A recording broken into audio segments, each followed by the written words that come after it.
give a few remarks. Thank you so much.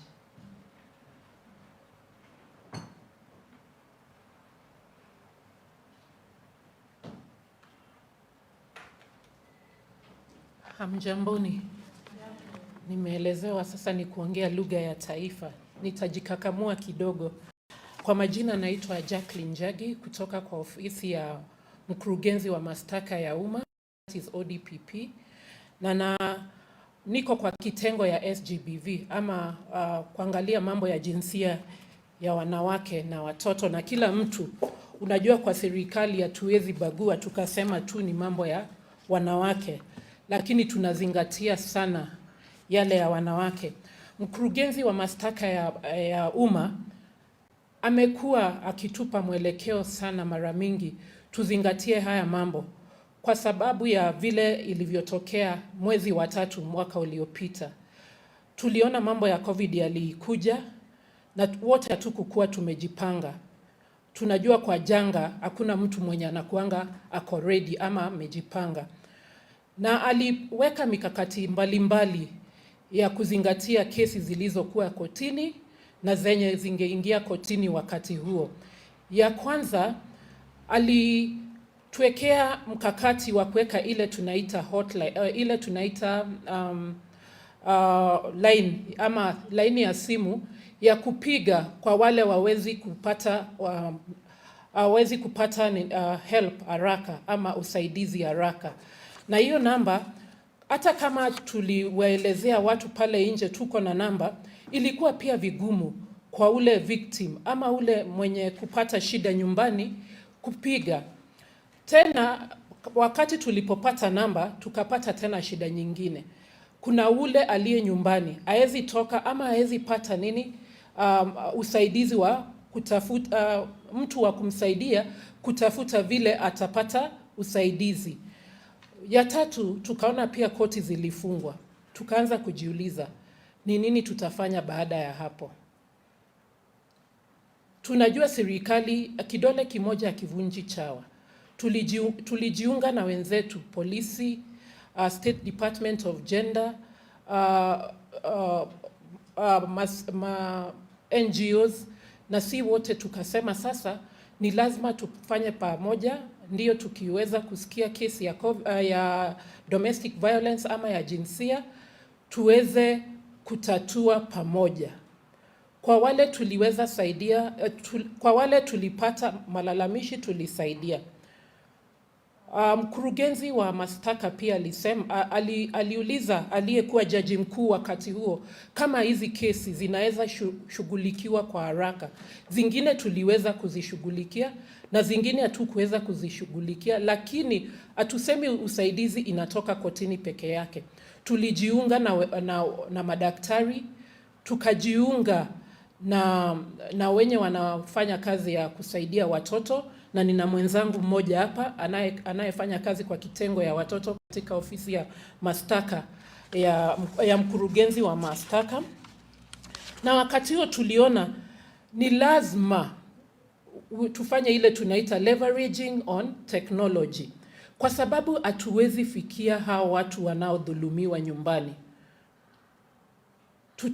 Tutatumia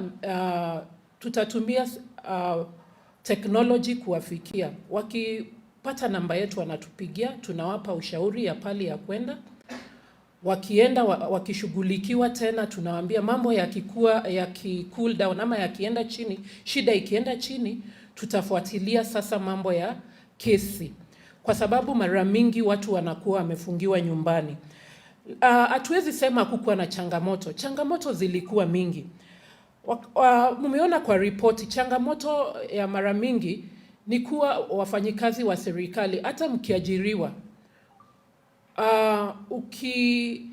ukiweka kidole ule mkakati wa kufanya kazi, unaambiwa unaweza fanya kazi kila mahali katika hii nchi. Mara mingi kama prosecutor ama msimamizi wa mashtaka, unapelekwa kitengo moja na alafu unasongeshwa unapelekwa kingine. Hiyo ilikuwa changamoto sana. Lakini tukasema haidhuru, tutafanya kazi vile ilivyo. tulipewa kazi na tutafanya kama wasimamizi wa mashtaka. Tulikaa chini kama vitengo mbalimbali na tukaona hakuna zile tunaita guidelines. Kila kitengo kilikuwa kinafanya, kabla ya kuungana, kila kitengo ilikuwa inafanya kazi kivyake. Kwa hivyo ukiangalia kutoka wakati huo kumekuwa na zile tunaita guidelines na policies za vile tutajumuika na kufanya kazi pamoja. Na ukiangalia kutoka ule wakati wa kwanza tulipatikana na janga la COVID, bila mipangilio ama vile tumeambiwa serikali haikuwa na mipangilio yote ya kusaidia wenye waliokuwa wamedhulumiwa ama watadhulumiwa nyumbani, tulipata guidelines na sasa kama vitengo zote tunashirikiana kufanya kazi pamoja na tunaomba yani mambo yote yatakuwa sawa. Tumeambiwa janga la COVID litakuwa na sisi kwa muda mrefu. Ni lazima tukue na uzoefu wa kuishi nalo na ni lazima tusaidie wenye wataweza kudhulumiwa. Mwisho ningependa kuwahimiza all the institutions zenye ziko hapa. Tafadhali tuendelee kuelimisha waliodhulumiwa ndio waweze kupata usaidizi kutoka kwetu serikalini na vitengo vyote vilivyo hapa. Ndivyo tuweze kuwasaidia. Mmoja wetu amesema tunaelekea muda mgumu sana. Pale wanawake, watoto na kila mtu atadhulumiwa. Ni vizuri tuanzie mipangilio ya kushughulikia yale yatatendeka. Tusemi yatatendeka. Kama yatatendeka mapema. Na wakati ni sasa. Hatuwezi sema tutangoja kesho ama mwisho wa mwaka ama mwezi wa 5 ndio tuanze kufikiria kushughulikia waliodhulumiwa. Kama ofisi ya idara ya mashtaka, tuko tayari kufanya kazi yetu.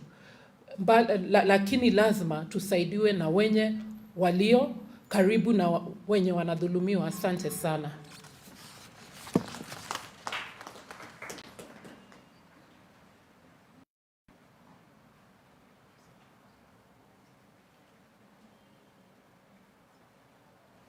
Asante sana Njagi kutoka ofisi ya DPP. We are now in the Q&A section, so if you have a question, I can bring you the mic. Okay, any other question? Or we'll start from here. Okay, we'll start with you and then we'll go. Okay, thank you very much for your very beautiful presentations. My name is Edward Uzalendo, senior lecturer. Apart from kind of gender-based violence against women that has been rightly put, what is the place for economics and where the economic situation like we are having right now affects women and girls? Because that's a form of gender-based violence when you have inflationary pressures and when you have the shilling losing its value, and then it becomes impossible for women to access commodities, goods and schooling. It's a form of the government interfering with the normal system. So what is the place of that kind of situation? Because to me, I feel it's a form of violence when the government does not consider whether these girls and women can afford, for example, commodities, household commodities, because of inflationary pressure. Thank you so much for that. We have a report coming up actually addressing specifically economics, but I know my colleague will speak briefly on October 7th. Thank you.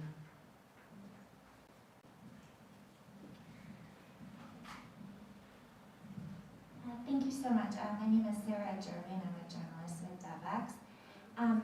So you had mentioned that the response was too little, too late, and a lot of the report was focused on the lockdown period.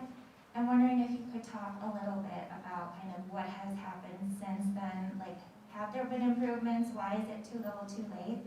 And then you also mentioned kind of the history of gender-based violence and crises in Kenya and the post-election violence.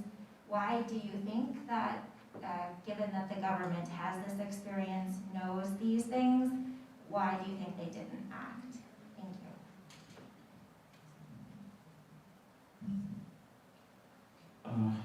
is James Gonzalo from the Standard newspaper. I would like to ask Agnes one or two questions. One is there a ranking in terms of number, in terms of counties on cases related to GBV? That's one. Second, just to get clarification of this report, was it done during lockdown?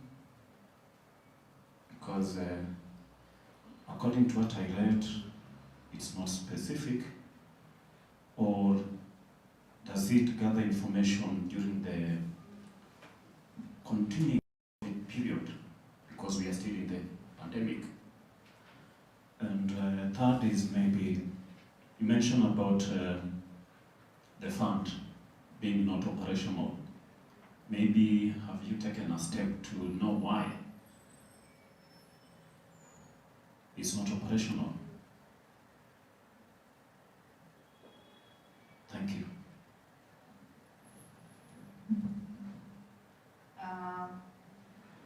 Is there another question?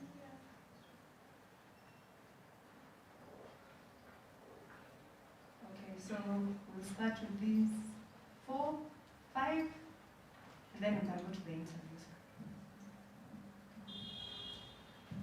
Thank you so much. My name is Maria Mwigana from Royal Media, Inoro TV. I would like to ask Agnes, not really, but one of the panelists. You've mentioned about the border guys or operators taking advantage of schoolgirls as they ferry them from home to school. I'm trying to look into it and wonder where the solution is. Because even if we have rescue centers, not unless they double as schools as well, but at the end of the day, we want the girls to learn and they will need to go to school. Where is the solution?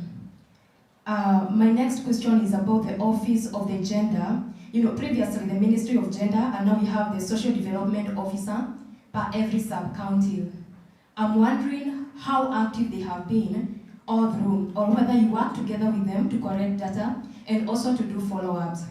And my last question is about an issue that I feel really gets the right attention. It's about street harassment.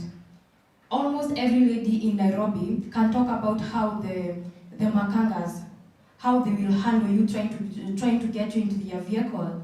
The hawkers, we understand they are trying to do their businesses. We understand they are trying to put something on their tables. But is that an issue that needs to be addressed? Thank you. Good morning, my name is Kabza Bunga, also from Citizen TV. Just to get to understand, because you said the gender-based violence right now stands at 1 in every 3 girls is experiencing that. I don't know if there's a difference between 2019 and 2020 since the pandemic started, and what are the data that you have recorded compared to 2019?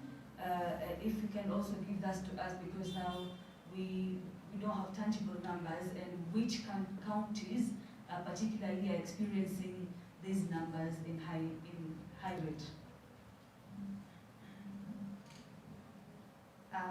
I think the panelists have recorded the questions, so if we can begin with Agnes handling them, and Beverly, and Gladys will talk about the border question. So, Agnes.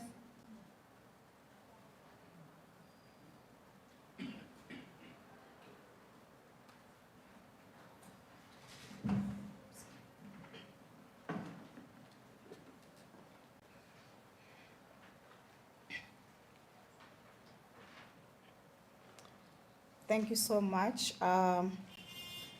You'll forgive me, I did not catch the name of everyone who asked a question. But I'll start with the question on economic rights. You mentioned quite correctly that economics are very important to the lives of women, including their ability to be free from violence, including gender-based violence. As I mentioned in my presentation, our analysis shows that the Kenyan government failed to take into account in planning about how to respond to COVID-19, including cushioning families that were living in poverty. It failed to take into account the gendered aspects of poverty. Statistics in Kenya are very clear that women work more in the informal sector, where you earn less and where there is less job security or social protection. Women live in more poverty than men. Most of their households headed by single parents are headed by women, and studies in Kenya show that those households are poorer than households headed by men. So the data is very clear that there's a problem of poverty affecting women. When women have resources, when they have money, it is easier for them to move out of an abusive situation. If a woman is living with an abuser who has told her stop working, like we have documented in the report, yet he's abusive, she has no way of getting out of that situation. That is why we are saying that right now, in terms of social protection, either through the cash transfer program, Kazi Mtaani, or other things, government needs to take into account the violence that women are experiencing because they have no money to move to leave abusive partners. I think I'll stop there for now.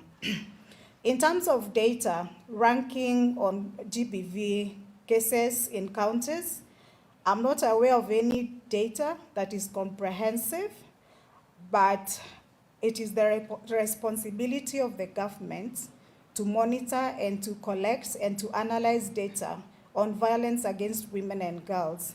It is not possible for an NGO like Human Rights Watch or any other NGO to have the capacity really to be able to do that kind of analysis. Even where we talk about cases, we'll talk, for example, this hotline was receiving 200 cases last year. Now they have received 2,000.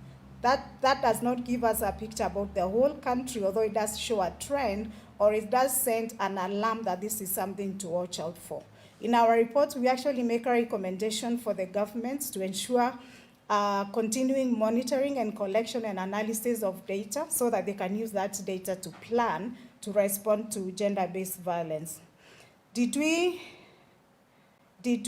conduct the research only during the lockdown? So this research, we started doing it from last year until July this year. And the focus was on how the lockdowns and other measures that have been taken by the government have affected women and girls through increases in gender-based violence. We've previously done research on violence during elections. But for this case, we are looking more at the specific measures that were put in place. And that is why the report is talking a lot about lockdowns. In terms of whether the violence has reduced, we don't have that information.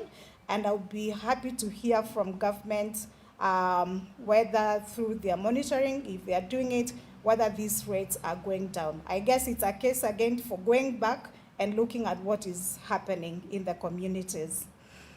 Why are we saying the government has done too little too late? Because, we have a crisis. The government plans, this is a security, these are the health protocols that we need to follow. But then it doesn't think about how are women going to be impacted, specifically because they are women, by this crisis. Through the economic meltdown, the congestion, the isolation, the closure of schools, government failed to take into account how women were going to be impacted. Now, when it gets to a point where they start seeing some little light and realize, oh, this was a gap and we need to address it, if you look at the report, you'll see how we're enumerating some of the challenges, including so many services around hotlines. These hotlines were confusing, they were not coordinated, and so many other things. So this was a good service, this was a good response, but because of poor implementation, it did not really help as many people as it was supposed to help. When governments now came back and said people who work in shelters are part of, the essential staff and can continue working. Yet they come down, but the shelters are overwhelmed. The government has not put in a place of safe travel, or what we call safe corridors, for those survivors to be able, to go and get that help. Shelters are under-resourced. There are no government, most of the shelters are run by NGOs. Most of them stopped working during the pandemic. Funding was low, many staff were at home. So really, you're trying to help, but you are helping in what context? There's even no foundation from where you're working from. A solid foundation that means that in a crisis like this, then you're able to just pick up quickly and be helpful to the survivors. Beverly is going to talk about the boda operators. In terms of the social development officers, the way we work as Human Rights Watch is that when we are conducting research, we always make an effort to engage government. For a research like this, we would engage the Ministry of Education, the Ministry of Health, State Department of Gender, the ODPP, Ministry of Justice. Now, you can only reach out, you can't force government response. For this report, we interviewed 2 government officials, and I think their feedback is noted in the report. The other thing also to mention about this work is it's really difficult to conduct this kind of research in the context of a pandemic. First of all, people are hungry, people are stressed, and you want to go and ask them questions. It's tiring, and even from an ethical point of view, you want to highlight the issue, but you also have to be cognizant of the challenges that people are facing in their daily life. So conducting any research when there's a pandemic, there are all these lockdowns and travel restrictions and masking and all that is not an easy kind of research. But our approach is that we always engage as many stakeholders as possible in conducting the research and coming up with the recommendations. Did I forget any question? The fund. Sorry, what was the question again? Why are we saying it's not operational? Oh, and what we have done. Okay, so there's a network of organization called the Kenya Transitional Justice Network. And Human Rights Watch is part of that. Many groups here, Wangukanja, OSCHR has actually supported the work of the network a lot. And for the last, since, the post-election violence, we have been pushing for a number of things, including full implementation of the report of the TJRC. We've been pushing for a reparations policy and a reparations fund to make sure that people who suffered as per the recommendations of TJRC report are given reparations or some kind of remedies. Now, we Human Rights Watch, and as part of this network, went as far as working with the Attorney General's office some time back, developing actually a draft policy on reparations and even an operational framework. But, that's sometimes you make 2 steps forward, sometimes you make 2 steps backward. The bottom line is that that policy has not been finalized and adopted. And as a result, or probably maybe not, the reparations fund that had been promised by the president has not reached the people we work with, at least the people we know. For me, especially women and girls who experience sexual violence. Thank you.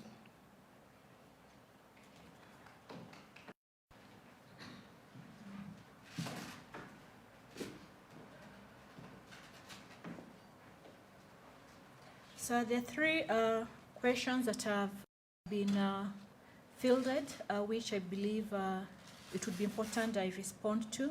The first one is the issue of whether we should be concerned with the street harassment. Yes, we should be concerned about it, and as I'd mentioned, that data has confirmed that at least 1 in every 3 women, 1 in every 3 girls is a survivor of violence. And here we're only talking about reported cases. And what has been mentioned by Human Rights Watch also points to the fact that the numbers could be higher. But nonetheless, I believe it's important that we shouldn't be so much obsessed with numbers, because one violation is too much. Because the danger of being so obsessed with numbers and trends is we become more jaded, even as the numbers keep on increasing. Because it reaches a point of plateau where we feel when you're talking about, let's say, 1 in every 3 women, it's not too much. Then we next get shocked only when we are talking about 2 or all women. In relation to boda boda, yes, they need to be reached out to. It's not enough to deal with the downstream, that is survivors alone, but also to, through awareness creation, on need to have safe spaces for women and girls. And one of the things that our counterpart agency, UN Women, has done is work together with the State Department and various actors in coming with a guideline on how do we ensure we have public and private safe spaces for women and girls and boys and men by extension. This was rolled out, and it's the process of being disseminated widely. And it's in appreciation that there's some acts of GBV that happen, which many of us don't see it as GBV. Like the way you've mentioned, you're trying to get into a vehicle and somebody grabs you. For some people, that's not GBV, yet it is. So that's one of the interventions being done. And as I've mentioned, because GBV is such a heinous and vast perpetual violation, it cannot be done only by one person. Other actors, it's important they step in, including particularly the ones in the transport sector, where we have lots of this violation. I mentioned that we work closely and support human rights defenders so that we have strong community-based mechanism where cases can be reported, and tied to that also in creating awareness so that we all understand what is GBV and why we should not tolerate it by being bystanders. And I'd mentioned earlier on that why also GBV happens is because we have many people who are bystanders. Even as it happens, we rarely want to step in and to intervene. So in working with them, we try to have each and every person be really concerned and limit the number of bystanders who sit by as these violations happen amongst ourselves. Thank you. Thank you. We will have Gladys, and then we'll move on to interviews. So if you'd like to have an interview with one of the speakers, please let me know, and we can see where you will set up to have the interview. Okay, I think my question is only one, bodaboda. And suluhisho kwa bodaboda kwa wasichana wetu ni wazazi kuelimishwa. Because mama ananyima mtoto, yani usaidizi ya vitu ya ndani. So msichana nakubali bodaboda because anataka kuoviwa silinga 50.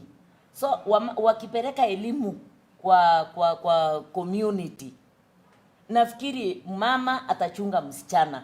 Anapopatia msichana kitu, msichana hata kubali kupanda bodaboda because akona ile kitu. Because msichana anaweza ona huyu mwanaume mtoto yake akona always ile ya kununua.